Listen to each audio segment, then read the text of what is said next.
Okay, Persona 5 is a good game, but why? Why is this game something you want to waste multiple days trying to figure out what the game will throw at you the next day after the next? What will you do? What can you do? And, well, that's where we begin.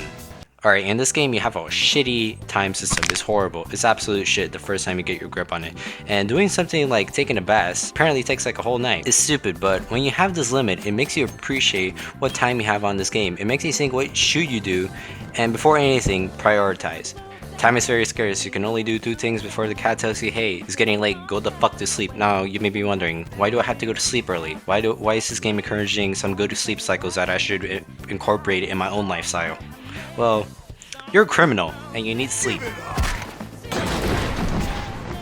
Now, you may be asking, why are you a criminal? Well, this game is about reforming criminals, and by you doing that, you are considered a criminal for doing that because vigilante justice is something you shouldn't do as a fucking teenager. The real mechanics of this game is that there's another world that you go into. These worlds are created by a person's perception of the world. It's how his distorted heart views the school. Shujin Academy. Pervert. Castle. And your job as a phantom thief is to steal the treasure from the shadow of that person. But if that person is not willing to do so and turns into a giant monster, you have to beat the shit out of that monster and not kill him afterwards. But if you do kill him, well, you kill him in real life too. This is why you're considered a criminal, because the person who's actually killing and murking the people in the other world, the person is blaming the deaths onto you, the criminal reformer, the vigilante justice, or the phantom thieves if you want to know the real name. This is the main generic oversimplified gist of the fucking story, because in the game, the actual one, you know, the real, not the replica, is something that you really couldn't review in under 8 or 6 minutes, like the one I'm trying to do. It's too long, and come on, I'm not gonna condense 110 hours of gameplay into one video. That's something. Are you serious? I'm not fucking pyrocynical. I don't make 2-hour reviews on goddamn Far Cry 3.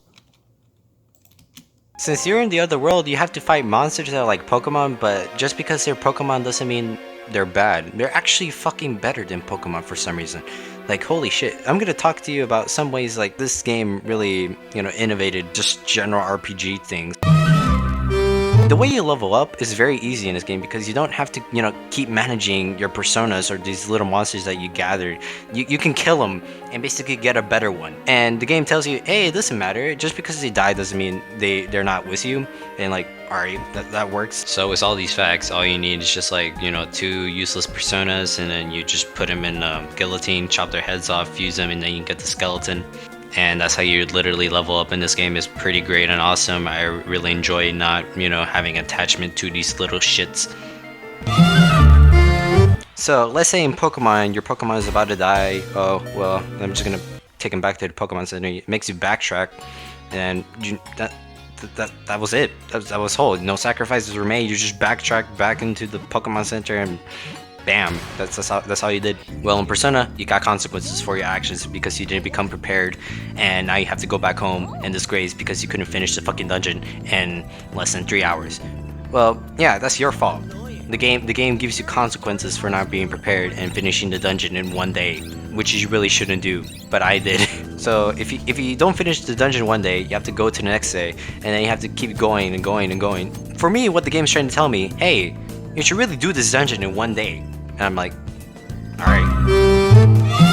The combat system is hit or miss. You're just trying to strike something until you can find its weak points. And it comes to a point where you figure out something doesn't even have a weak point. So the type advantages in this game is like kinda doo-doo, kinda bad, horrible.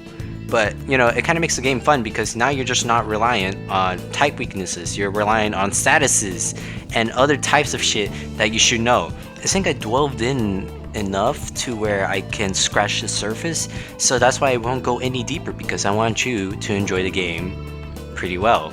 Pretty blind, like a rat being born, because I want you to feel, I want you to touch the fucking controller, do anything to make you feel this game, or not fucking, I hate the fucking word feel. Anyway, just play the game blind. It's alright, just do it.